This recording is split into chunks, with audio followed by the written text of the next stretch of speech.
যখন কোনো বান্দা সূরা ফাতিহার একটা করে আয়াত বলে আলহামদুলিল্লাহি রাব্বিল আলামিন, সঙ্গে সঙ্গে আল্লাহ জবাব দিয়ে বলেন হামিদানি আবদি, বান্দা তুই আমার প্রশংসা করলি। আর রহমানির রহিম যখন বলে আল্লাহ বলেন আসনা আলাইয়া আবদি। মালিক ইয়াউমিদ্দিন যখন বলে আল্লাহ বলেন মাজ্জাদানি আবদি।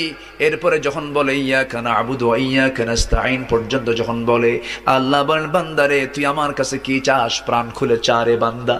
ইহদিনাস সিরাতাল মুস্তাকিম থেকে শুরু করে নিয়া ওয়ালাদ-দাল্লিন পর্যন্ত যখন বান্দা বলে তখন আল্লাহ বলেন বান্দা নামাজের মধ্যে এমন প্রেমের খেলা খেললি বান্দা, তুই যা চাইলি সব আমি আল্লাহ কবুল করলাম।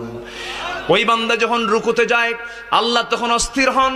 ওই বান্দা যখন সিজদায় যাওয়ার জন্য প্রস্তুতি নাই, সমস্ত ফেরেশতাকে ডাক দিয়ে বলেন ও ফেরেশতারা, এই বান্দাগুলো আমাকে দেখলো না, রাসূলকে দেখলো না, কোরআনকে দেখে হাদিসকে বিশ্বাস করে আমাকে খুশি করার জন্য তার সবচেয়ে সম্মানজনক